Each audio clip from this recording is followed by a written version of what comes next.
प्रेम प्रणाम जी। वंदना लेते हैं सुंदर साथ जी। प्रथम लागू दो चरण को, धनिये न छुड़ायो खिन,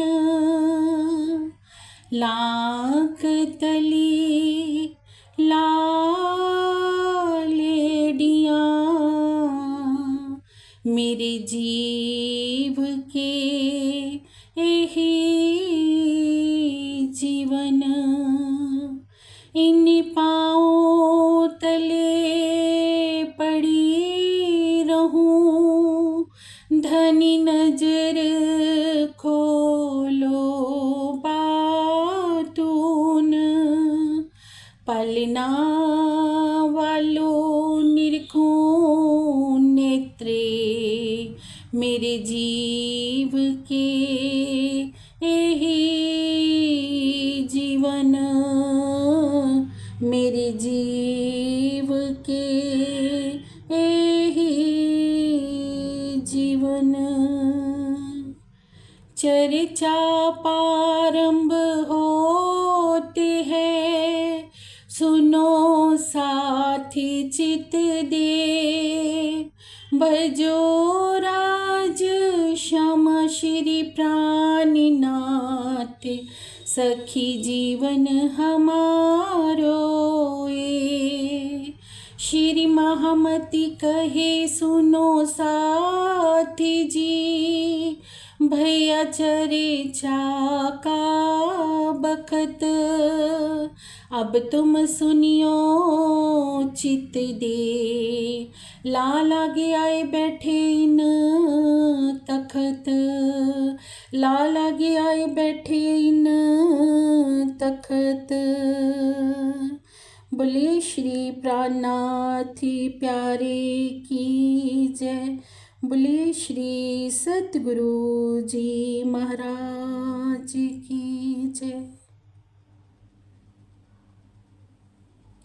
प्रेम प्रणाम जी सुंदर साथ जी। प्राणाधार सुंदर साथ जी। अब तक की श्री बेतक चर्चा में हमने सुना दिल्ली का प्रसंग, कैसे सुंदर साठ 5 नलुए तैयार किए जाते हैं श्री जी साहिब जी के द्वारा, और सुंदर साठ के हाथ 5 नलुए 5 मुख्य अधिकारी जो औरंगजेब के दरबार के होते हैं उनके पास पहुंचाए जाते हैं। एक एक करके जाते हैं काजी शेख इस्लाम के पास, और जो मुख्य दरबारी है रिजवी खां उनके पास जाते हैं, धर्म गुरु है शेख निमाज उनके पास जाते हैं, तालीम देने वाला है आकिल खां जो नलुआ लेने से ही इनकार कर देता है उनके पास जाते हैं, और 5वां है कोतवाल सिद्दीक फौलाद उनके पास जाते हैं। एक एक के पास जाकर पत्र दिए जाते हैं कि आप हमारे इन प्रश्नों का उत्तर दीजिए, पर कोई भी पैगाम को औरंगजेब बादशाह के पास नहीं पहुंचाता है। अब सुंदर साथ जी, ये बीतक हमारे जीवन में छठे दिन की इस लीला में कैसे घटित हो रही है।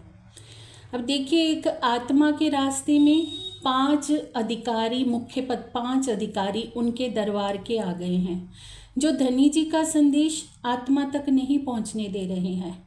शाह कुमार की आत्मा है औरंगजेब के अंदर। ऐसे ही हम सुंदर साथ है ना, धनी जी हमारे लिए भी प्रति क्षण कोई ना कोई मैसेज किसी ना किसी रूप में भेज रहे हैं, लेकिन वो हमारी अंतर आत्मा तक क्यों नहीं पहुंच रहा है? क्योंकि हमारे ऊपर भी ना 5 अधिकारी हावी हैं। 5 अधिकारी हमारे रास्ते में भी ऐसे बैठे हैं जो संदेश को हमारे हृदय तक पहुंचने नहीं दे रहे। वो क्या है? हमारा ये 5 तत्व का शरीर, पहले तो ये आड़ा आता है सबसे ज़्यादा, और हमारी 5 गुण अंगिंद्रियाँ वो आड़ा बन जाती हैं जब हम धनी के रास्ते पर चलते हैं। अब देखिए, 5 गुण अंग इंद्रियों में आँख है, नाक है, कान है, जीवा है और चमड़ी है। आंखें क्या चाहती है? संसार का सुंदर दृश्य। वो धनी जी की तरफ ध्यान में देखना ही नहीं चाहती। नासिका को क्या चाहिए? अच्छी अच्छी सुगंधियाँ। जीवा को क्या चाहिए? स्वादिष्ट व्यंजन। वो प्रेम के रास्ते पर कोई कुर्बानी करने को तैयार ही नहीं। और जीवा के रूप में तो ना ऐसे लगता है कि जैसे जो मुख्य दरबारी था ना, रिजवी खां, उसने क्या कहा था कि अभी तो मैंने संसार का कुछ रंग तमाशा देखा ही नहीं है। लालदास जी से कहते हैं रिजवी खां, और तुम क्यामत का संदेश लेकर आ गए। ऐसे ही हमारी जो जीवा है ना, वो भी रिजवी खां का रूप ही अदा कर रही है, क्योंकि जीवा तृप्त हो ही नहीं रही है। जब इसे रोका जाता है जीवा को कि तू स्वादिष्ट व्यंजनों के पीछे मत भाग, प्रीतम के प्रेम के रास्ते में आहार की शुद्धि कर ले, तो क्या हमारी जीवा तृप्त हो पाती है? ये बात सुन के तो यही होता है कि उसकी तृप्ति नहीं होती। उसे प्रतिदिन स्वादिष्ट व्यंजन चाहिए, तेज मिर्ची चाहिए, चाय कॉफ़ी का सेवन चाहिए।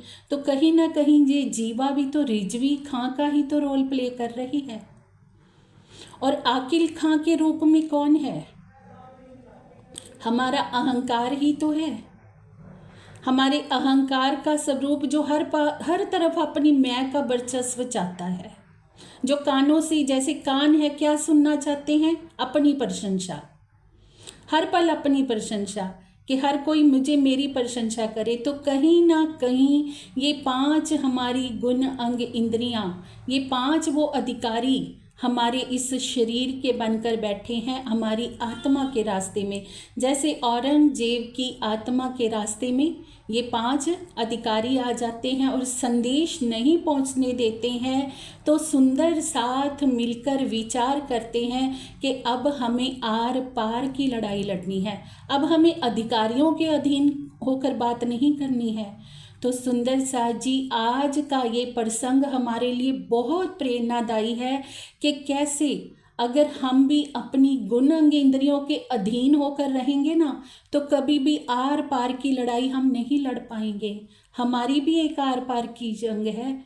वो जंग क्या है कि हमें जीव भाव से ही परे हट जाना है, संसार के भाव से ही परे हट जाना है। आर पार की सीधा आत्म रूप में हमें स्थित हो जाना है। जैसे अभी सब सुंदर साथ 12 मोमिन धनी जी तैयार करेंगे, जो औरंगजेब बादशाह तक पैगाम लेके जाएंगे, सीधा उनके दरबार में पहुंच जाएंगे। ऐसे ही हमें अपनी आत्म भाव में स्थित हो जाना है। जब प्रेम के स्वरूप होकर हम आत्म भाव में स्थित हो जाएंगे, तब ये गुण अंग इंद्रियां हमारे रास्ते में बाधक नहीं बन पाएंगी, फिर ये कांपेंगी। जैसे अभी हम आगे सुनेंगे कि 5 अधिकारी कैसे कांपने लग जाते हैं जब औरंगजेब बादशाह तक सीधे सुंदर साथ संदेश लेकर जाते हैं। बहुत ही आज का प्रेरणादायी प्रसंग है हमारे लिए सुंदर साथ जी। सुनते हैं हम चौपाई के द्वारा। प्रेम प्रणाम जी। प्रणाम जी, राशा जी। महमत कहे ए मोमिनो, सुनियो ए बीतक। महमत कहे ए मोमिनो, सुनियो ए बीतक। अब आगे तुमको कहूँ, जो हुआ हुक्म हक। अब आगे तुमको कहूँ, जो हुआ हुक्म हक। साथ सबे मिल बैठ के, साथ सबे मिल बैठ के। प्रणाम जी, राशा प्रेम प्रणाम जी। प्राण प्रीतम अक्षरातीत श्री लालदास जी के धाम हृदय में विराजमान होकर दिल्ली की बीतक का वर्णन करवा रहे हैं कि कैसे अब सब सुंदर साथ आपस में मिलकर विचार विमर्श करते हैं कि अब संदेश हमें सिर पर कफन बांधकर पहुंचाना होगा। अब हमें आर पार की लड़ाई लड़नी होगी, क्योंकि हर तरह से सुंदर साथ ने प्रयास करके देख लिया, पर किसी भी का तरह से औरंगजेब बादशाह तक संदेश नहीं पहुंच रहा है।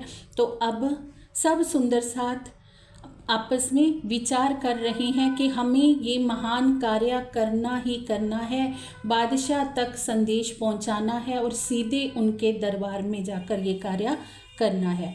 जब सुंदर साथ की ये मीटिंग चल रही होती है, तो कोई भी महान कार्य जब होना होता है ना सुंदर साथ जी, उसमें 3 तरह के लोग होते हैं। एक तो ऐसे जो मरने के लिए, धर्म के ऊपर निशावर होने के लिए तैयार रहते हैं। अभी हमने भाव सुना ना, कुर्बानी का नाम सुनत ही मोमिन उलसत अंग। वो कौन से हैं?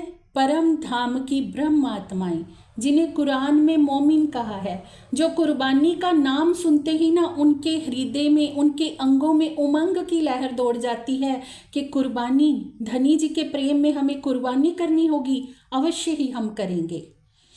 तो वो पहले स्तर के सुंदर साथ। और दूसरे हैं काफिर, जो सीधे ही मना कर देते हैं कि हमसे नहीं ये कार्य होगा, अपनी जान जोखिम में कौन डालेगा, औरंगजेब के दरबार में जाना पड़ेगा, ना भाई ना, हम नहीं जाएंगे, कौन अपना सिर कलम करवाएगा। तो उन्हें कुरान की भाषा में काफिर कहा है। और तीसरे हैं मुनाफिक। वो कैसे होते हैं? जिनका ईमान चटाई तक होता है। जैसे जहाँ बैठे हैं, गंगा गई तो गंगा राम, जमुना गई तो जमुना दास, जहाँ साम्राज्य देखते हैं ज़्यादा, उसी तरफ हो जाते हैं। तो ये 3 तरह के व्यक्ति थे। अब सुंदर साथ जब ये विचार कर रहे थे कि कौन कौन और कैसे कैसे औरंगजेब बादशाह के दरबार में जाएगा, कुछ सुंदर साथ ऐसे भी थे जो ऊपर ऊपर से तो कह रहे थे कि हाँ जाना चाहिए, संदेश अवश्य देना चाहिए, लेकिन दिल में उनके खौफ था कि अगर औरंगजेब बादशाह के पास गए तो कहीं हमारी गर्दन ना काट दे, कहीं हमें अपने प्राण ना गंवाने पड़ जाएं। तो आखिर में 12 मोमिन तैयार होते हैं औरंगजेब बादशाह के दरबार में जाने के लिए। इन 12 मोमिनों के रूप में पिया पर ब्रह्म ने हमें एक बहुत ही प्यारा सा मैसेज दिया है सुंदर सा जी, कि ये 12 मोमिन हमारी 12,000 ब्रह्म अंगनाओं के समान है। एक एक मोमिन के अंदर हजार हजार ब्रह्म सृष्टि का इस समय बल भरा हुआ है, जो शरा तोरा के खिलाफ लड़ने जा रही हैं, जिनको शरीयत स्वीकार नहीं है, जो सीधे जाकर औरंगजेब बादशाह के दरबार में चुनौती देते हैं। तो अब हम सुनते हैं उन 12 मोमिनों के नाम सुंदर सा जी, जिनमें से सबसे पहला नाम आता है शेख बदल जी का और लाल दास जी का। शेख बदल जी और लाल दास जी हम श्री बीतक साहब में सुन रहे हैं। जब भी जहाँ जहाँ भी श्री जी होते हैं, दोनों श्री जी का दायां बायां हाथ बनकर श्री जी के अंग संग होते हैं और हमेशा धनी जी के ऊपर कुर्बान होने के लिए इतने ललालित हैं कि हर समय उनके हृदय में यही उमंग चलती है कि कब और कैसे संदेश पहुंचाया जाए। उनको धनी जी पर इतना विश्वास है कि ना मरने की चिंता है, ना कोई डर है, और हर पल तैयार है कुर्बानी करने के लिए। शेख बदल जी दिल्ली के ही रहने वाले हैं, मुसलमान हैं, पर उनको शरा तोरा स्वीकार नहीं है। शरा तोरा के खिलाफ वो धर्म युद्ध करने के लिए तैयार हैं। और लालदास जी हम जानते हैं कि ठट्ठा नगर के सेठ लक्ष्मण दास जी हैं, जो कभी सेठ लक्ष्मण दास हुआ करते थे, लेकिन श्री जी का वरद हस्त मिल जाने से अब उनके प्यारे लाल दास हो गए हैं। और हैं चिंतामणि जी, जो ठट्ठा नगर के ही रहने वाले हैं, जिनके हजारों शिष्य थे। हम अच्छे से जानते हैं, हमने बीतक साहब में सुना है सुंदर सा जी, कबीर पंथ के अनुयायी थे चिंतामणि जी, और 1000 शिष्यों के सहित कैसे श्री जी की पहचान करके उनके चरणों पर नतमस्तक हो जाते हैं। और आज औरंगजेब के तक पैगाम पहुंचाने के लिए 12 मोमिनों में इनका नाम है। और है सूरत के भीमबाई जी। सूरत के दो सुंदर साथ हैं, भीमबाई जी और नागबाई जी। और खिमाई से हैं, बुंदेलखंड से हैं सोमनाथ जी, खंबात से हैं। और 4 हिंदू हैं जो चंचल दास हैं, दयाराम हैं, बनारसी दास हैं और गंगाराम हैं। 4 जो दिल्ली के सुंदर साथ हैं जो हिंदू हैं, और 2 दिल्ली के सुंदर साथ हैं जो मुस्लिम हैं, जिनमें से एक शेख बदल जी है और दूसरे हैं कायम मुल्ला। कायम मुल्ला जिनको हमने कल सुना था कि एक बार वेतन देकर पैसों पे बुलाया जाता है, जो 22 प्रश्नों की पाती थी उसको फारसी भाषा में अनुवाद करवाने के लिए। लेकिन अब ये भी शरा तोरा के खिलाफ धर्म युद्ध में सुंदर साथ के साथ हैं। इनको श्री जी की अभी पूर्ण पहचान नहीं है, श्री जी की इनको अभी बाहरी पहचान है। ये नानिया फिरके से हैं। जो नाना फिरका होता है वो सूफ़ी मत की एक शाखा है, और सूफ़ी मत के कवियों को हम अच्छे से जानते हैं, सूफ़ी मत के फ़कीरों की विचारधारा हम जानते हैं। जो सूफ़ी मत के फ़कीर होते हैं वो ना तो रोज़ा रखते हैं, ना नमाज पढ़ते हैं, ना जात जकात करते हैं, ना हज करते हैं। एक सूफ़ी कवि शाह कलंदर हुए हैं, उन्होंने क्या कहा है सुंदर साथ जी, ना रख रोज़ा ना मर भूखा, ना सिजदा कर तू मस्जिद में, किताबें फेंक तस्वीर तोड़, लगाकर इश्क की झाड़ू हिरसे दिल को साफ कर। हिरसे दिल किसको कहा है? वासनाओं से भरा हुआ हृदय। क्या कहते हैं शाह कलंदर कि ना रख रोजा ना मर भूखा। परमात्मा को पाने के लिए तुम्हें कोई व्रत रखने की, रोजा रखने की आवश्यकता नहीं है, भूखे मरने की आवश्यकता नहीं है।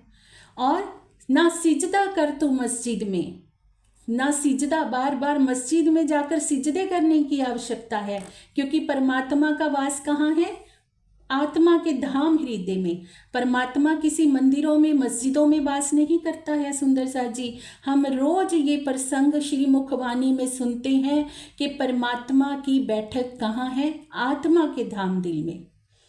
और किताबें फेंक तस्वीर तोड़, तस्वीर किसको कहा है? माला को, कि हम पोथी बड़ी बड़ी पढ़ते रहें, किताबें पढ़ते रहें और ज्ञान की चतुराई लेकर बैठ जाएं। तो क्या कहा है? ज्ञान पदवी को क्या कहा है? यही खाड़ बड़ी है भाई। जो ज्ञान की चतुराई है ना, ये भी बहुत बड़ी खाई है। धनी किससे मिलता है? अनन्य परा प्रेम लक्षणा भक्ति से। परमात्मा का मिलन होता है प्रेम लक्षणा भक्ति से। तो कहते हैं किताबें फेंक तस्वीर तोड़, माला को भी तोड़ दे, लगाकर इश्क की झाड़ू हिरसे दिल को साफ कर। हिरसे दिल कौन सा? वासनाओं से भरा हुआ दिल। जिस तेरे दिल में वासनाओं ने अपना साम्राज्य फैला रखा है ना, काम ने, क्रोध ने, लोभ ने, लालच ने, पाखंड ने जो तुम्हारे हृदय को घेर के रखा हुआ है ना, उस हृदय को इश्क की झाड़ू से साफ कर ले। अगर परमात्मा को पाना है, ये है सूफी विचारधारा। तो जो कायम मुल्ला होते हैं वो नानिया फिरके से होते हैं, सूफी विचारधारा के होते हैं, इसलिए शरा तोरा के खिलाफ होते हैं। शरीयत उनको स्वीकार नहीं होती तो शरा तोरा के खिलाफ लड़ने के लिए तैयार हो जाते हैं। सूफी कवि एक हुए हैं बाबा बुल्ले शाह जी। बाबा बुल्ले शाह क्या कहते हैं? गंगा गयो गल मुकदी नाही, पावे 100 गोते लाइए, गया गया गल मुकदी नाही, पावे 100 पिंड चढ़ाइए, बुल्ले शाह गल ताइयों मुकदी, जे मैनू दिलों मुकाइए। जब तक हमारे हृदय से ना जो मैं, संसार की मैं, कि मैं कुछ हूँ, मेरी कोई उपाधि है, या मैं कोई बहुत बड़ा अधिकारी हूँ, बहुत धनवान हूँ, बहुत रूपवान हूँ, ये मैं ही तो हमें लेकर बैठी है। ये मैं जब तक नहीं हृदय से जाएगी, गंगा में गोते लगाने से परमात्मा नहीं मिलने वाला। गया जाकर बार बार पिंड दान करने से भी परमात्मा मिलने वाला नहीं है। परमात्मा किससे मिलेगा? जब हम अपने हृदय को शुद्ध करेंगे, क्योंकि उस परमात्मा का निवास कहाँ होना है, बैठक कहाँ वो लगाते हैं? दिल में, धाम दिल में, आत्मा के धाम दिल में। तो ऐसे ही बाबा फरीद हुए हैं सूफ़ी कवि, जिन्होंने 12 वर्ष तक बहुत कठिन साधना की थी। कठिन साधना के दौरान उनका जो शरीर था हड्डियों का ढांचा बन गया, और शरीर को हड्डियों का ढांचा बना हुआ देखकर एक कौआ वो सोचता है कि ये मृत्युक प्राणी है, तो उनके मांस को नोच नोच कर खाने लगता है। तो बाबा फरीद के मुख से क्या वचन निकलते हैं, कागा सब तन खाइयो, मेरा चुन चुन खाइयो मांस, दो नैना मत खाइयो, मोहे पिया मिलन की आस। कि हे कागा, भले तो मेरा सारा मांस नोच नोच कर खा ले, पर दो नेत्रों को छोड़ देना, क्योंकि इन नेत्रों से मुझे मेरे प्रीतम से मिलने की आस है। ये है प्रेम की बंदगी सुंदर सा जी, ये है प्रेम का साम्राज्य। जिस आत्मा के धाम दिल में ये साम्राज्य हो जाता है, वही आत्मा जान सकती है कि प्रेम का चलन कैसा है। तो अब 12 मोमिन जो धनी जी के प्रेम में अपना सर्वस्व निशावर करने के लिए तैयार हैं, चल पड़ते हैं सिर पर कफन बांधकर सुंदर साथ औरंगजेब बादशाह से वार्ता करने के लिए, उनके तक इमाम मेहंदी का संदेश पहुंचाने के लिए। और सबसे पहले विचार किया जाता है कि जो हमारी वेशभूषा है वो हिंदू है, तो हिंदू वेशभूषा को तो कभी भी औरंगजेब बादशाह स्वीकार नहीं करेगा, इसलिए हमें सबसे पहले अपनी वेशभूषा को बदलना होगा।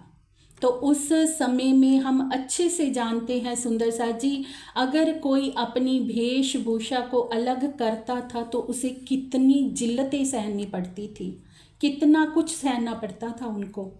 तो अब सब सुंदर साथ ने हिंदू वेशभूषा को बदलकर सूफी वेश को धारण किया, सूफियों वाला वेश बना लिया। और फिर सब विचार करते हैं कि जामा मस्जिद हम जाते हैं और वहाँ जाकर सनंद की वाणी का गायन करते हैं, और निश्चित ही कोई हमारी बातों को वहाँ सुनेगा तो औरंगजेब बादशाह तक ये बात अवश्य ही पहुँचेगी। इस माध्यम से हमारा उनसे मिलन हो जाएगा। अब सुंदर सा जाते हैं जामा मस्जिद, वहाँ जाकर सनंद की वाणी का गायन प्रारंभ कर देते हैं। आज से पहले ऐसा बहुत बार हो चुका था सुंदर सा जी कि शेख बदल जी भी कई बार गए थे जामा मस्जिद सनंद वाणी का गायन करने के लिए, और भी अनेकों सुंदर साथ बहुत बार गए थे सनंद वाणी का गायन करने के लिए, पर आज दिन तक कभी भी सफलता प्राप्त नहीं हुई थी। आज धनी जी की अपार मेहर की छाँव तले सौभाग्यवश ऐसा होता है कि जब सुंदर साथ सनंद की वाणी का गायन कर रहे होते हैं ना, तो जामा मस्जिद का जो इमाम होता है, जो जामा मस्जिद का इमाम होता है, वो अचानक ही वहाँ पहुँच जाता है। जब उन्होंने अति सुंदर वाणी का गायन सुना और इसमें मोहम्मद साहब की महिमा को सुना, तो वो बहुत ही प्रसन्न हुआ, उसे बहुत ही अच्छा लगा। जब बिना एक मोहम्मद की बात को सुना तो रहमत रहमत करके अल्लाह ताला की दुहाई देने लगा और कहने लगा कि अल्लाह ताला ये तो दीन के तारे हैं। दीन के तारे किसको कहा है? जो इस्लाम को मानने वाले होते हैं, कि ये तो इस्लाम को मानने वाले हैं। और बहुत ही प्रसन्न होता है, सुंदर सास से पूछते हैं इमाम कि आखिर वो इस यहाँ क्यों आए हैं।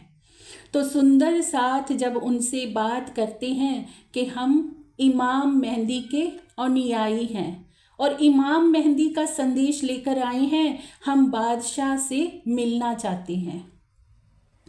तो जो इमाम होते हैं मस्जिद के, वो कहते हैं कि बादशाह से वो उनको अभी मिलवा देंगे, क्योंकि क्या होता था उस समय में सुंदर सा जी, जब भी कोई राजा होता था, चाहे कोई हिंदू राजा है चाहे कोई मुस्लिम राजा है, जो इमाम होता था ना, उसको पूरा इमाम अर्थात धर्म गुरु, जो धर्म गुरु होता था, हिंदू में उसको धर्म गुरु कह देते हैं और मुस्लिम में उनको इमाम कह देते हैं, कि उनको सीधे अधिकार होता था बादशाह के दरबार में, महल में वो कभी भी जा सकता है, 24 घंटे उनको छूट होती थी वहाँ जाने के लिए।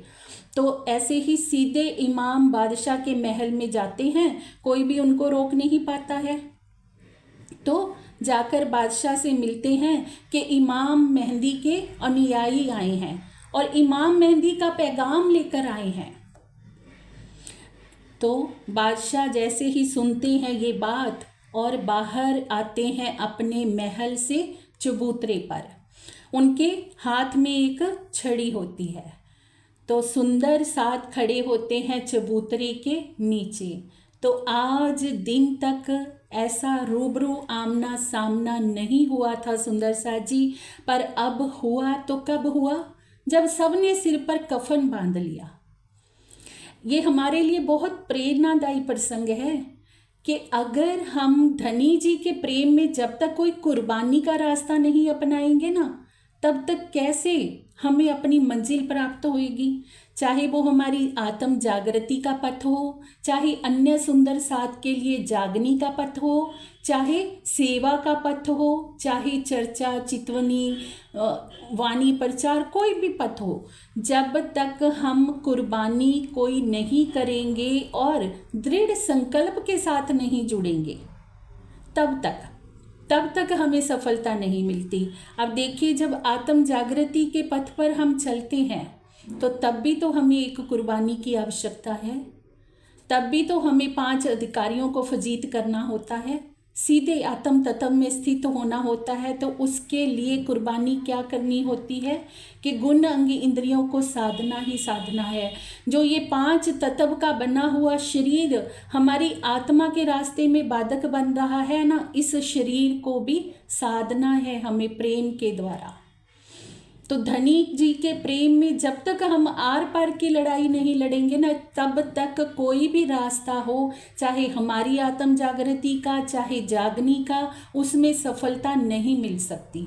तो अब सुंदर साथ उतारू होते हैं सिर पर कफन बांधकर, तो सफलता मिलती है सुंदर साथ जी, और औरंगजेब बादशाह से रूबरू होते हैं। औरंगजेब बादशाह चबूतरे पर खड़े हैं और पूछते हैं कि आप लोग क्या चाहते हैं। तो सब सुंदर साथ एक स्वर में बोलते हैं, कलमा पढ़ के सुनाते हैं, ला इलाहा इल्लल्लाह मोहम्मद रसूल अल्लाह। औरंगजेब बादशाह उनको सुनते हैं और कहते हैं कि बताइए आप मेरे दरबार में क्यों, कैसे आना हुआ आपका, और आपके लिए मैं क्या कर सकता हूँ। सुंदर साथ कहते हैं कि बादशाह सलामत, हम आपसे कुछ नहीं चाहते, हमें सिर्फ इतना कहना है कि आप दीन इस्लाम के ऊपर हमारे साथ वार्ता कीजिए। तो जो उनके आसपास जो भी अधिकारी बादशाह के खड़े होते हैं और सब एकदम सन्न रह जाते हैं ये सारी बातों को सुनकर। सब सुंदर साथ बहुत ही जोशीले स्वर से बोल रहे हैं कि बादशाह सलामत, हमारी एक शर्त है कि जब हम आपके साथ दीन इस्लाम पर बात करें तो आपके और हमारे बीच में अन्य कोई भी ना आए।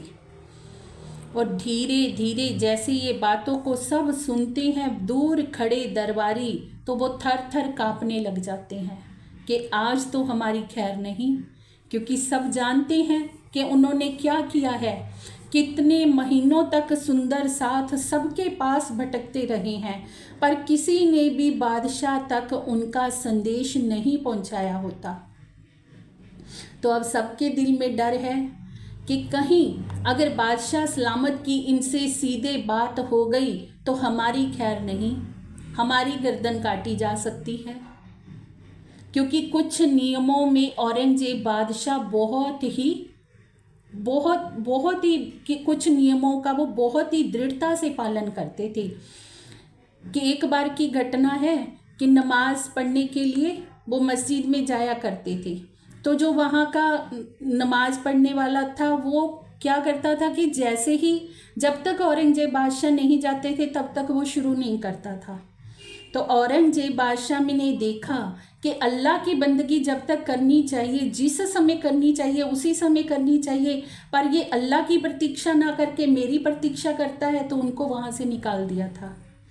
कुछ नियमों के वो बहुत सख्त थे, क्योंकि एक आत्मा जहाँ होती है ना, उनमें सच्चाई तो होती ही है, भले जीव कितना भी क्रूर क्यों ना हो।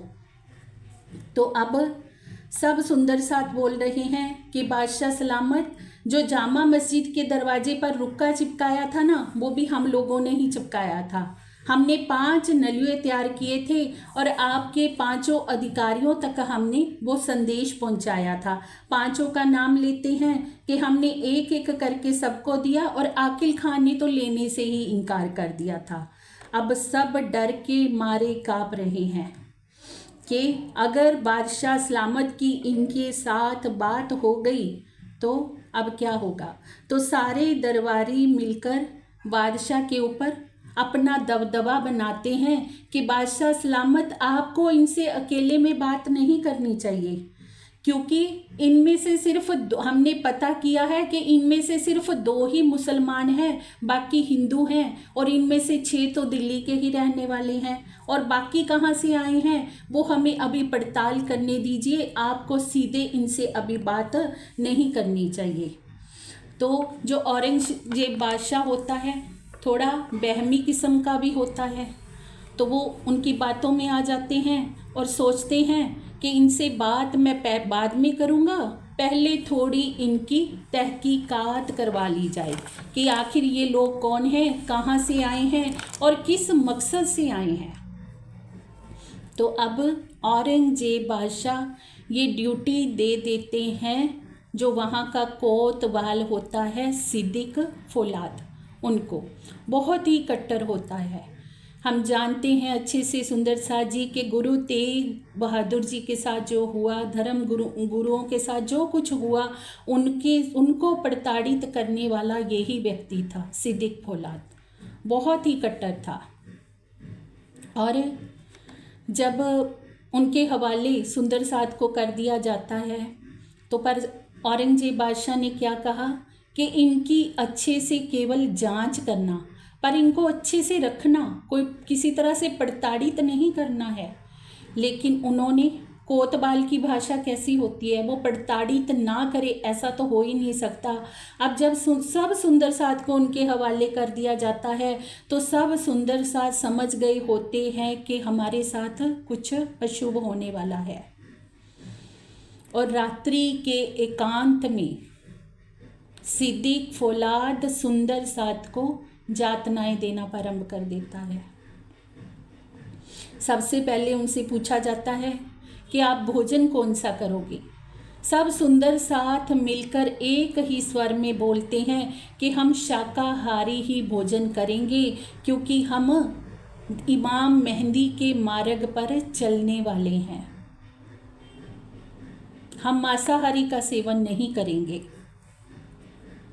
और अब रात के अंधेरे में सिद्दीक फौलाद सुंदर साथ के ऊपर यातनाएं ढाता है, पर किसी भी सुंदर साथ की आंखों में आंसू नहीं आते हैं। सबके हृदय में धनी जी की तरफ दृढ़ विश्वास है, और ना ही कोई सुंदर साथ उनके बार बार पूछने पर श्री जी के विषय में कुछ बताते हैं। ये है ईमान सुंदर साथ जी।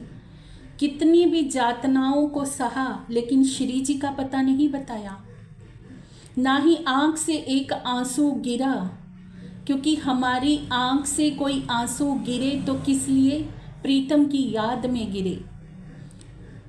संसार की किसी भी अवस्था में अगर हम हैं, किसी भी तरह से हम प्रताड़ित हो रहे हैं संसार की तरफ, रोना, संसार के लिए क्या रोना, रोना है, आंख से आंसू गिरने हैं तो धनी जी की याद में गिरे ना। तो सबको धाम धनी के ऊपर अटूट विश्वास है और किसी की आंख में एक आंसू भी नहीं आता है। और अगले दिन धनी जी की अपार मेहर से जब वहाँ के काजी शेख इस्लाम को ये बात पता चलती है कि 12 जो सुंदर साथ थे उनके साथ ऐसा व्यवहार हुआ है, तो वो वहाँ आते हैं और सुंदर साथ से मिलते हैं। तब लाल दास जी कहते हैं उनसे कि काजी साहब, हमने ऐसा क्या किया था, क्या कोई चोरी करी थी या कोई चरित्रहीनता हमने करी थी जो आपने हमारे साथ, आपके ये कोतवाल साहब ने हमारे साथ ऐसा व्यवहार किया। हम तो इमाम मेहंदी का संदेश लेकर आए थे क्या आपके कुरान में यही लिखा है कि जो इमाम मेहंदी का संदेश लेकर आए उनको यातनाएं दी जाएं? क्या ये आपका कुरान सिखाता है? जब ये सब बातें सुनी काजी शेख इस्लाम ने तो उनकी आंखों में आंसू आ गए। क्या आता है श्री बीतक साहब में, सुन के काजी रोया। जब सुंदर साथ की हालत देखी काजी शेख इस्लाम में तो बहुत ही दुखी होते हैं कि ये तो इमाम मेहंदी का संदेश लेकर आए और हमारे व्यक्तियों ने इनके साथ ऐसा व्यवहार किया। अब काजी पूछता है सुंदर साथ से कि आप बताइए कि जो तीसरे सिपारे में कुरान के 1000 महीने से बेहतर रात्रि का वर्णन किया गया है उसका अर्थ क्या है? तब लालदास जी ने बताया कि 1000 महीने से बड़ी रात्रि इस दुनिया में नहीं हो सकती, क्योंकि इस दुनिया की कोई भी रात 6 महीने से अधिक हो ही नहीं सकती। ध्रुव प्रदेश की रात्रि को भी देखें तो 6 महीने से अधिक वो रात्रि नहीं है। लेकिन कुरान में जो 6 महीने से बेहतर रात्रि कही गई है, जिसमें रूहें और फरिश्ते परवरदिगार के हुक्म से इस फानी दुनिया में उतरे, इसका अर्थ है कि परम धाम की आत्माओं के अतिरिक्त कौन जान सकता है?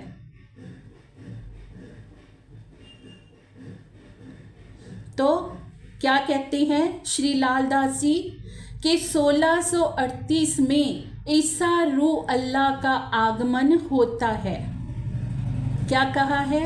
10वीं ईसा 11वीं इमाम 12वीं सदी फजर तमाम ए लिखिया बीच सिपारे आम तीसरा सिपारा जाको नाम। तीसरे सिपारे का उदाहरण दे करके बताया उन्होंने कि 10वीं सदी में ईसा रूह अल्लाह का आगमन होगा और विक्रम संबत 1638 से लेकर विक्रम संबत 1722 तक ये समय पूरा होता है। क्योंकि 1000 महीने में कितने वर्ष हो गए? 83 वर्ष। 1000 महीने में 83 वर्ष होते हैं और 1638 में ईसा रूह अल्लाह का आगमन होता है और 1722 तक जो जागनी लीला प्रारंभ होती है। तो रूह अल्लाह श्यामा जी दूसरे जामे से लीला करते हैं, जिन 2 जामों का कुरान में वर्णन आता है। तो अब कहते हैं लालदास जी,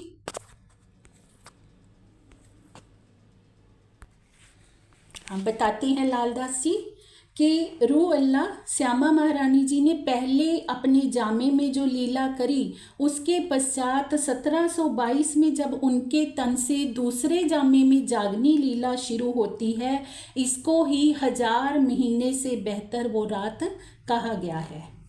और क्या कहा है? मोहम्मद हुआ मेहंदी अहमद कहलाया सही, खिताब दिया जब खसमे तब भेली इमाम मही।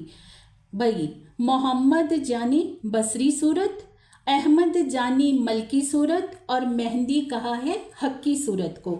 जब इन तीनों सूरतों का मिलाप होता है, जब तीनों सूरतों का मिलाप होता है इंद्रावती जी की आत्मा के धाम दिल में, तो कहा है मोहम्मद अहमद और मेहंदी। इसी को अलिफ लीम और मीम कहा है, इन्हीं को सत चिद और आनंद कहा है, इन्हीं को बसरी मलकी और हक्की सूरत कहा गया है। तो ये जब बातें सब सुनते हैं वहाँ के जो काजी होते हैं तो कह देते हैं कि हमने ये स्वीकार कर लिया है कि सच में ही इमाम मेहंदी आ गए हैं, आप उनके ही आदमी हो, उनके ही अनुयायी हो, हम ये स्वीकार करते हैं। पर स्वीकार तो किया, पर ऊपर से क्या कहते हैं कि पर ये बादशाह तक आप ये पैगाम मत देना, क्योंकि अगर बादशाह तक ये पैगाम पहुंच गया तो अगर उन्होंने अपनी सत्ता को छोड़ दिया तो हमारा तो सारा शरा तोरे का साम्राज्य ही खत्म हो जाएगा, समाप्त हो जाएगा। और इतना बड़ा हमारा साम्राज्य है जो पूरे भरतखंड में फैला हुआ है, कश्मीर से लेकर कन्याकुमारी तक फैला हुआ है, वो तो सारा समाप्त हो जाएगा। और यही कारण हुआ सुंदर सा जी कि इमाम मेहंदी आए पर औरंगजेब बादशाह पहचान नहीं पाए। इसके पीछे एक कारण और भी है, क्योंकि सतगुरु धनी श्री देवचंद्र जी ने कहा था कि परम धाम से दो आत्माएं शाह कुंडल और शाह कुमार आई हैं और उनके ऊपर जागनी का पूरा उत्तरदायित्व है, और उनकी जागनी में इतना समय लग जाएगा कि तब तक सारी जो आत्माएं हैं वो जागृत हो जाएंगी, जब तक शाह कुंडल और शाह कुमार की जागनी होगी। तो इसका मतलब धनी जी का आदेश ऐसा ही है, क्योंकि शाह कुंडल आत्मा की जागनी तो 5वें दिन की लीला में हो जाती है। हम सुनेंगे आगे, महाराजा छत्रसाल जी के अंदर शाह कुंडल की आत्मा है और शाह कुमार जी की आत्मा है औरंगजेब के अंदर, जो 5वें दिन की लीला में नहीं जागृत होती है, तो आगे जागृत होकर आगे जागनी का कार्य होगा। और कहा था सतगुरु महाराज ने कि इतने समय में सारी आत्माएं जागृत हो जाएंगी। तो जो धनी जी ने दिल में लिया है होना तो वही है सुंदर सा जी, क्योंकि वाणी कहती है तित तैसा तैसा होता गया जैसा हजूर हुक्म करत। जैसी धनी जी की इच्छा है, जैसा धनी जी का हुक्म है, होना तो वही है। अब श्री जी उस समय कामा पहाड़ी में चले गए होते हैं, जो कि मथुरा आगरा के पास में है, और कांजी भाई जैसे ही सारी सूचना ले जाकर श्री जी को बताते हैं कि श्री जी कैसे रात के अंधेरे ने सिद्दीक फौलाद ने सुंदर साथ के ऊपर अत्याचार ढाए, उनको यातनाएं दी, उनके साथ बुरा व्यवहार किया। तो श्री जी के मुख से निकल जाता है कि इनका जड़ से नाश हो जाए। अब श्री जी ने उसी समय जबरील फरिश्ते को हुक्म दे दिया कि अभी के अभी महाप्रलय कर दो, पर अंदर बैठे हुए धाम धनी ने रोका कि महामती, अभी तो पूरी वाणी भी नहीं उतरी है, अभी तो सागर सिंगार परिक्रमा मार्फत की वाणी उतरनी बाकी है। अभी महाप्रलय कैसे हो सकती है? अभी तो श्यामा जी की पातशाही के 40 वर्ष भी पूर्ण नहीं हुए हैं। तो अभी तक सभी आत्माओं की जागनी बाकी है, खेल बाकी है। इसीलिए राजी के आदेश से क्या कहा है सुंदर सा जी चौपाई में, ए नेक राखी रात खींच के सो भी बास्ते तुम, ना तो लेते अंदर केती देर है हम। धनी जी कहते ये रात जो खींच के रखी गई है किस लिए? ब्रह्म आत्माओं के लिए, क्योंकि अभी जागनी का सुख बाकी है, अभी सागर सिंगार परिक्रमा के सुख बाकी हैं। तो उसके बाद श्री जी की लानत लग जाती है मुगल साम्राज्य को। उसके बाद मुगल साम्राज्य का पतन शुरू हो जाता है, औरंगजेब की पूरी साम्राज्य की नींव हिल जाती है। हर वर्ष औरंगजेब बादशाह के परिवार का एक मेंबर प्रति वर्ष मरने लग जाता है, क्षति होने लग जाती है मुगलों की, और इतना बुरा समा उनका आ जाता है कि खाने पीने के भी लाले पड़ जाते हैं मुगलों की। उसके पश्चात जब ये घटना हुई, उसके पश्चात कभी भी औरंगजेब बादशाह अपने तख्त पर नहीं बैठा था, जिसको तख्ते ताउस कहा है, जो उसका राज सिंहासन था, उसके ऊपर कभी औरंगजेब बादशाह नहीं बैठ पाया था। जब भी वो बैठने जाता था ना, उसको लगता था कि इसके ऊपर शेर बैठा हुआ है। वो चिल्लाने लगता था शेर शेर, पर शेर बादशाह को ही नजर आता था, दरबारियों को नजर नहीं आता था। ये लगी उनको लानत। ये है इस स्वरूप की महिमा सुंदर सा जी। अब देखिए, जिन्होंने धनी जी का संग किया, जिन सुंदर साथ ने, उन्हें क्या क्या निधियां प्राप्त हुई, और जिस आत्मा ने धनी जी से मुख फेरा, उसका क्या हर्षर होता है। श्री बीतक साहब में एक घटना आती है, शायद क़यामतनामा की वाणी में आती है सुंदर साथ जी, कि जो औरंगजेब बादशाह था एक बार छुपके श्री जी साहिब जी से मिला भी था। तो वो चाहता था कि श्री जी को कैद करके रख लूं और अकेले में छुपके, और मेरी शरा तोरा का साम्राज्य भी नहीं जाए, और उनको कैद करके ना उनसे सारा ज्ञान भी ले लूं, परम धाम का इल्मे लादुनी भी उनसे ले लूं। तो इसलिए हम देखेंगे आगे आगे जहाँ जहाँ श्री जी जाएंगे, जो मुगल सेना है श्री जी का पीछा करेगी, सुंदर साथ का पीछा करेगी। वो औरंगजेब बादशाह श्री जी को कैद करके रखना चाहता था, क्योंकि दो बातें चाहता था ना, कि मेरा साम्राज्य भी खत्म ना हो, मेरा सिर भी ऐसा ना लगे किसी को कि कहीं झुक गया है, और मैं ज्ञान भी हासिल कर लूं। तो दोनों बातें कैसे हो सकती हैं, कैसे संभव हो सकता है? अगर हम कहें कि हमारे साथ संसार भी चले और हम परम धाम को भी देखते रहें, तो क्या ऐसे हो सकता है? वाणी तो कहती है धनी जी को पाने के लिए संसार से हमें मुर्दा होना पड़ेगा।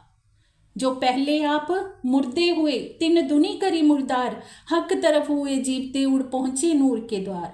धनी जी को पाने के लिए तो पहले मरना पड़ेगा संसार से। मरना समझ रहे हैं? मरना ये नहीं है कि शरीर से मरना है, शरीर के रहते रहते शरीर की तृष्णाओं से परे हो जाना, तृष्णाओं से हट जाना, वो है मरना। तो अब जैसे ही बताते हैं कान्जी भाई सारी बातें सुंदर साथ की जातनाओं की श्री जी साहिब जी को। अब श्री जी बहुत ही प्रेम पूर्वक सब सुंदर साथ को एक पत्र लिखते हैं, एक क्या अनेकों पत्र लिखते हैं, जो कान्जी भाई जी के द्वारा आदान प्रदान पत्र का सुंदर साथ के साथ किया जाता है। अब क्या लिखते हैं सुंदर साथ जी पत्र में? मेरे प्राणों के प्रीतम साथ मेरे सिरदार, आत्म के आधार हो, जीवन के उस्त बार। तुम सुंदर साथ क्या हो? मेरे प्राणों के प्रीतम हो, मेरे साथ सिरदार हो। तुम सब सुंदर साथ में सिरदार हो। सिरदार किसको कहते हैं? जो सिरदारी करता है। हम क्या समझ लेते हैं सिरदार का अर्थ सुंदर साथ जी? ये बहुत ही प्रेरणादायी यहाँ पे बात है। सिरदार धनी जी किसको करा करके बिठाएंगे? जिसके अंदर वो गुण होंगे। सिरदार होने का अर्थ ये नहीं कि हम किसी ऊंचे पद पर बैठ जाएं और अपने से जो नीचे हैं उनको प्रताड़ित करते रहें, उनको यातनाएं देते रहें। ये सिरदार होना नहीं है। सिरदार होना वो है कि पहले अपना सिर कलम करना हमें आना चाहिए। अब अपनी जान की बाजी लगाकर वो सुंदर साथ औरंगजेब बादशाह के दरबार में गए हैं, अपना सिर तली पर धरकर वो गए हैं, तो धनी जी ने उनको सिरदार होने की शोभा दी है। मेरे प्राणों के प्रीतम साथ मेरे सिरदार, आत्म के आधार हो, जीवन के उस्तवार। कि तुम मेरी आत्मा के आधार हो। अब जिस स्वरूप में धनी जी की पांचों शक्तियां विराजमान है, वो स्वरूप कह रहा है कि तुम सुंदर साथ मेरे प्राणों के आधार हो, जीवन के उस्तबार हो, मुझे जीवन देने वाले हो।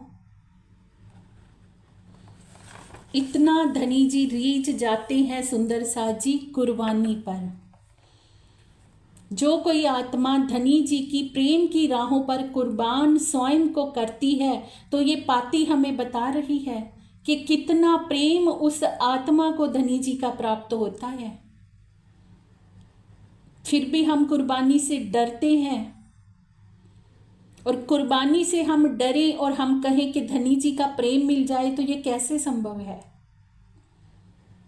कुछ पाने के लिए तो कुछ खोना पड़ता है सुंदर साथ जी। अगर धनी जी को हम पाना चाहते हैं, उनका प्रेम हम पाना चाहते हैं, तो संसार से नज़र को हटाकर संसार से में तो हमें प्रेम की राहों में कुर्बानी करनी ही पड़ेगी। भले वो कुर्बानी किसी भी तरह की हो, घर परिवार से हो, शरीर की तृष्णाओं से हो, या जागनी के पथ पर हो, किसी भी पथ पर हो। कुर्बानी के बिना प्रीतम का प्रेम नहीं हासिल हो सकता। और क्या कहते हैं? इंद्रावती की वासना मैं लिखे प्रणाम कोटान कोट, अविधारियो तिनको लीजो धनी की ओट। मैं इंद्रावती की आत्मा आप सुंदर साथ को बारंबार प्रणाम करती हूँ, आप मेरे प्रणाम को स्वीकार कीजिए और हर काम में धनी जी की ओट लेकर चलिए। ये है महानता सुंदर साथ जी। अब पांचों शक्तियां उस स्वरूप के अंदर विराजमान है, पर फिर भी प्रमुख हमेशा धनी जी को रखा है। कभी नहीं कहा श्री जी ने कि मेरी ओट लेकर चलियो, धनी की ओट। बहुत प्यारे सिखापन है हमें श्री बीतक साहब से सुंदर साथ जी। एक बात भी अगर हमारे आचरण में उतर जाए ना तो हमारा जीवन ही बदल जाए। सो तो दियो मैं तुमको, सो खुले ना तुम बिन, जो मेरी सुध दियो औरों को, तित चले तुम्हारा हुक्म। वाणी में क्या कहा है? धनी जी कहते मैंने तुम्हारे सिर पर दे दिया है, सो तो दिया मैं तुमको, सो खुले ना तुम बिन। जो मेरा हुक्म है, जो वाणी के गुज रहस्य हैं, उनको सब मैंने तुम्हारे ऊपर छोड़ दिया, और जो कोई मेरी सुध औरों को देता है उस पर धनी जी कहते उसका हुक्म सब पर चलता है। ये है प्रेम में कुर्बानी करने का फल, ये है समर्पण का फल। आगे कह रहे हैं प्रेम पाती में, तुम शूर धीर पना किया, सो तुम जिन जानो किया हम, ए हक्के शोभा दई तुमको, ए होए ना बिना हुक्म। पर एक बात से पिया प्राणनाथ जी सावचेत कर रहे हैं सुंदर साथ जी कि तुम शूर धीर पना किया, तुमने बहुत ही बहादुरी का काम करके दिखाया है, शूरवीरों वाला काम करके दिखाया है। मैदाने जंग में, धर्म की इस जंग में तुम सीधे सिर पर कफन बांधकर उतर तो गए हो, लेकिन कभी भी इस बात का गुमान अपने ऊपर मत ले लेना। सो तो तुम जिन जानो किया हम, कभी मत सोचना कि ये हमने किया है। ए हक्के शोभा दई तुमको, ये धनी जी ने तुम्हें शोभा दी है। ए होए ना बिना हुक्म, और कुछ भी काम, कितनी भी बड़ी शोभा हो सुंदर साथ जी, आत्मा को धनी ही देते हैं, धनी के बिना कोई शोभा देने वाला नहीं है। किसी भी कार्य को हम करें तो हर पल यही हमारे बीच में दिल में बात चले कि धनी जी ही सब कार्यों में प्रमुख हैं, धनी जी की इच्छा से ही सब कुछ हो रहा है, हम कुछ करने वाले नहीं हैं। ये सारी शोभा आत्माओं को प्रीतम के देने से ही आती हैं। जिस पल हमारे मन में अहंकार आ गया कि ये कार्य हमने किया, उसी पल हमारा प्रेम, हम प्रेम की बाजी हार जाएंगे, क्योंकि अहंकार ही खाई है। जैसे ही अहंकार दिल में आया तो हम खाई में गिरे। जितना भी हम ऊंची चढ़ाई चढ़े होते हैं उतना ही नीचे गिर जाते हैं। अगर अहंकार हमारे आड़े आ जाता है तो धनी जी यहाँ से हमें सावचेत कर रहे हैं, तुम शूर धीर पना किया, सो तुम बिन जानो किया हम, सो तुम जिन जानो किया हम। कभी मत सोचना कि हमने कर दिया, सावचेत कर रहे हैं। दज्जाल की लड़ाई में जो पहली सुअर की चोट, त्यो लड़ाई इनसो आखिर धनी की ओट। क्या कह रहे हैं पिया प्राणनाथ जी कि सुंदर साथ जी, दज्जाल के साथ जब भी तुम लड़ाई करो ना, दज्जाल की जो पहली चोट है ना उससे बच लेना। पहली चोट की क्या कही है? सुअर की चोट। जो सुअर होता है ना उसके अंदर एक ही हड्डी होती है, सीधी एक हड्डी, और उसकी पहली चोट इतनी जबरदस्त होती है ना, अगर पहली टक्कर वो सीधी किसी को मार देना तो बड़े से बड़ा हाथी भी गिर सकता है सुअर की चोट से। लेकिन एक बार अगर उस चोट से कोई बच जाए तो फिर दोबारा सुअर है ना मुड़ के घूम के दोबारा प्रहार नहीं कर सकता। इसलिए धनी जी कहते पहली चोट से बच लेना। इस संसार में भी हमें ये सीख है सुंदर साथ जी कि दज्जाल के साथ प्रत्येक ब्रह्मात्मा की लड़ाई हो रही है। दज्जाल किसी भी रूप में हो सकता है हमारे आड़े, तो उसकी पहली चोट से हमें कैसे बचना है, उसके लिए आखिर धनी की ओट लेकर रखनी है हमें। धनी की ओट लेकर हम रहेंगे तभी दज्जाल से हम जीत पाएंगे, तभी दज्जाल की चोट से हम बच पाएंगे। अगर हम अपने प्रयास में लगे रहेंगे, धनी को पीठ दिए रखेंगे, तो ये दज्जाल हमारे ऊपर हावी होगा ही होगा। सुंदर साथ जी, सतगुरु का सानिध्य बहुत जरूरी है, श्री जी का वरद हस्त बहुत जरूरी है अगर दज्जाल से हम कोई लड़ाई लड़ना चाहते हैं। तो क्या कहते हैं, इनके गुलाम होए के तुम करियो उत काम, ये थोड़ी इशारत लिखी वास्ते दीन इस्लाम।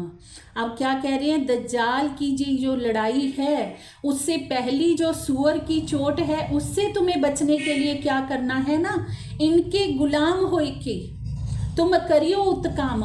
वहाँ पर जब तक तुम हो ना, उनके अकॉर्डिंग ही काम करते रहना, जैसे वो कहेंगे, वहाँ पर सीधी टक्कर नहीं लेना। इसीलिए हमें सिचुएशन के अकॉर्डिंग सुंदर साथ जी चलना चाहिए। ये हमारे लिए श्री जी की पाती के द्वारा बहुत बड़ी प्रेरणा है, बहुत प्यारी प्रेरणा है। हमारे साथ ना संसार में कुछ भी घटित होता है, थोड़ा हमें एक बार बुद्धि से काम लेना चाहिए।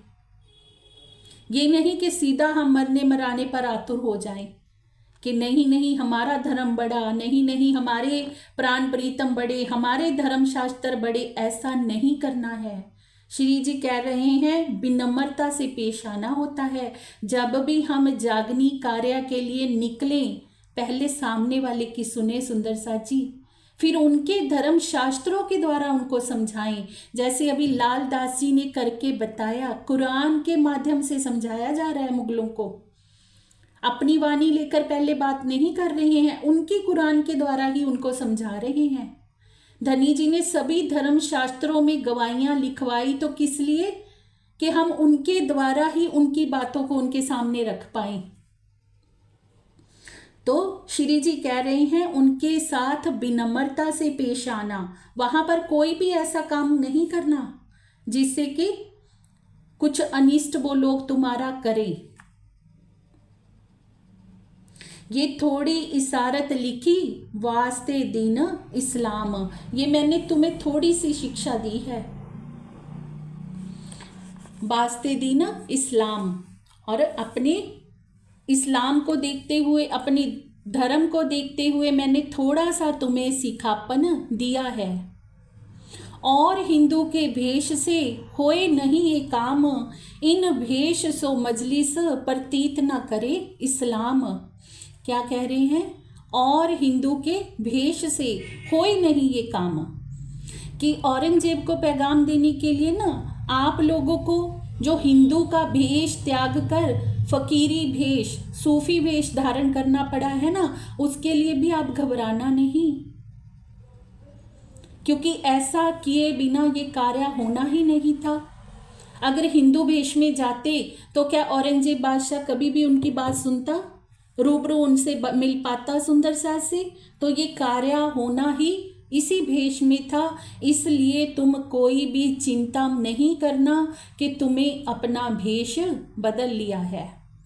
पहले तुम सिर भान्या शर्म का, तुम जानत ए मरम, लोक लाज मर्यादा छोड़ी। क्या कहा है वाणी में, श्री जी क्या कहते हैं, पहले तुम सिर भान्या शर्म का, तुम जानत ए मरम। तुमने तो पहले ही शर्म का सिर तोड़ रखा है, पहले ही घर बार त्याग कर सब श्री जी के चरणों में सुंदर साथ समर्पित हैं।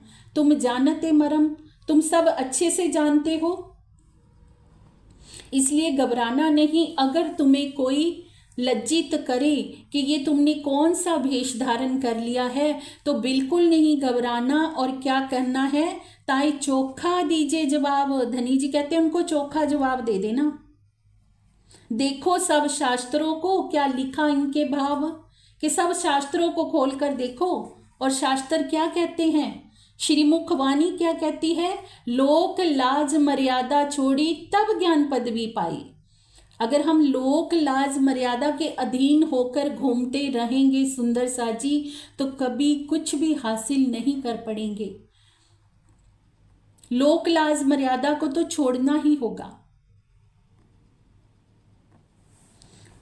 और कहते हैं ताई चोखा दीजो जवाब, देखो सब शास्त्रों को क्या लिखा इनके बाब।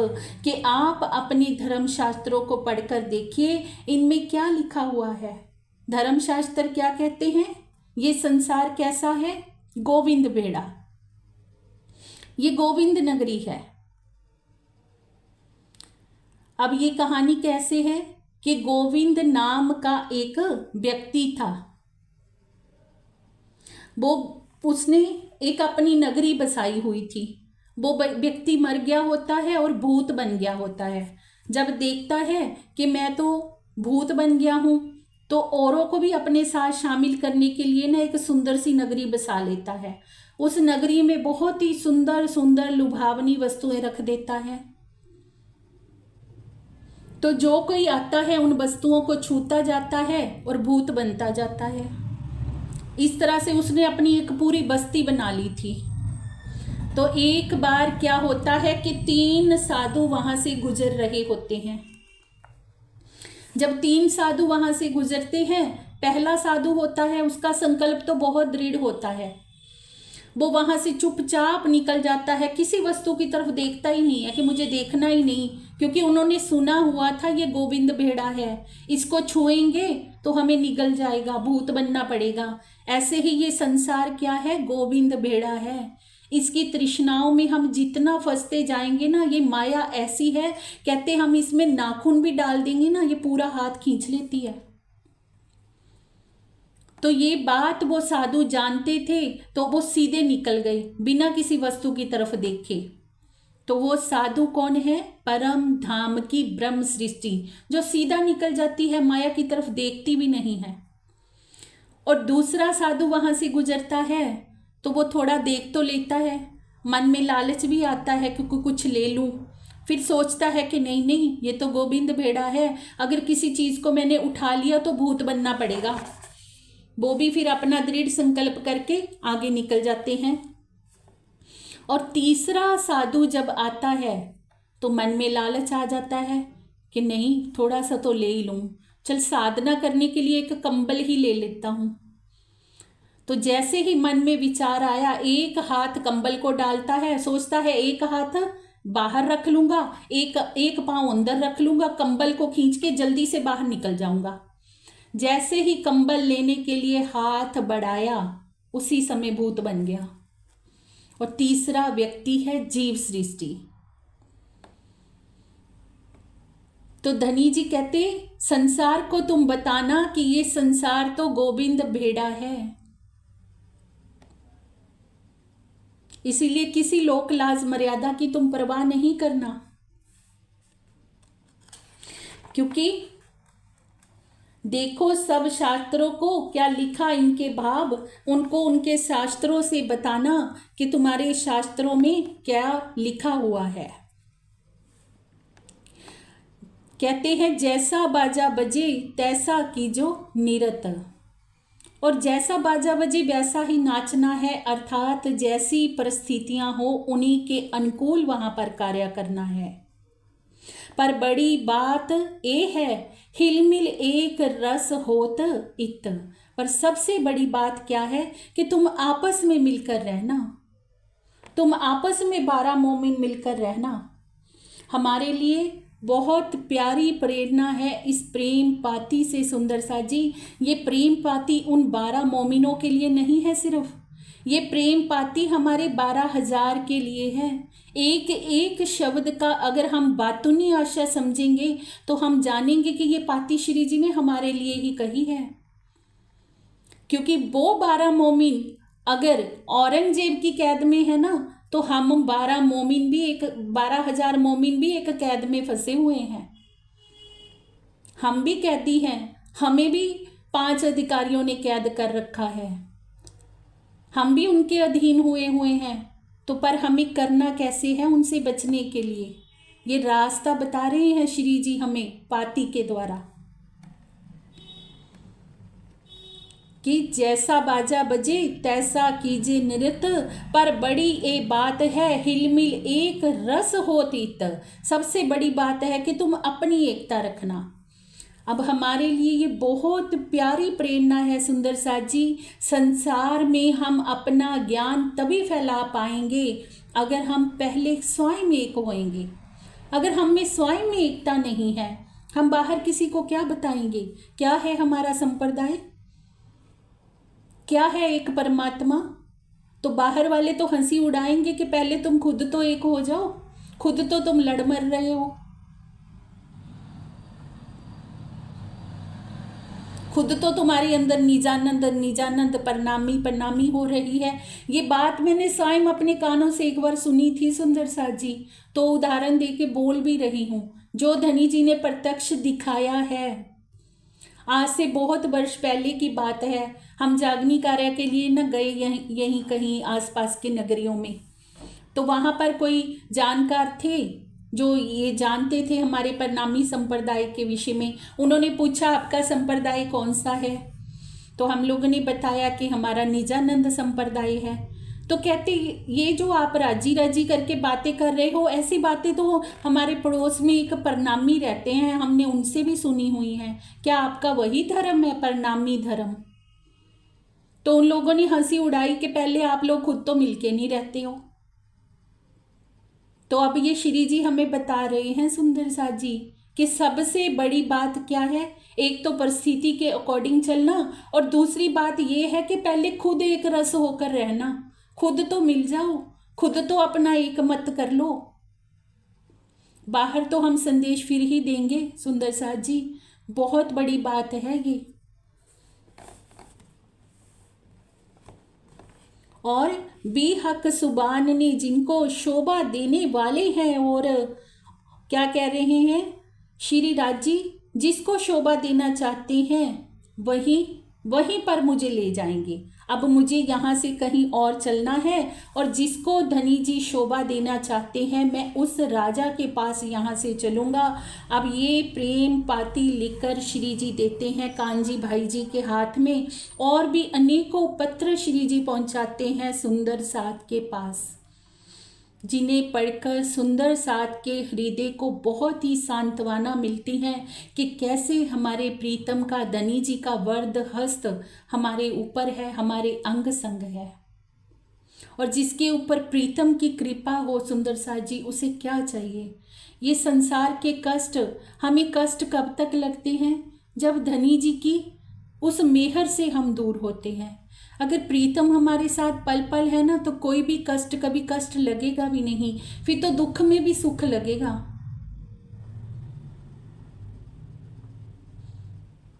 तो सब सुंदर साथ जब प्रेम पाती को पढ़ते हैं तो बहुत ही सांत्वना उनके हृदय को होती है। और आगे श्री जी एक पत्री और भेजेंगे जिसको कहा है छोटी पत्री सुंदर साथ जी, उसके भाव हम कल सुनेंगे। प्रेम प्रणाम जी।